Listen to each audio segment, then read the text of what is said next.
Дорогие друзья, подписчики, гости моего канала, всем привет. Вот сегодня к нам на обслуживание приехал Renault Logan с жалобой, что что-то стучит спереди.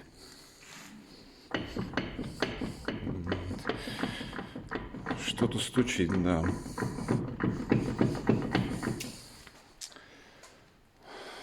Походу развалился совсем ступичный подшипник. Всем хорошего дня, не ломайтесь, хорошей дороги, удачи.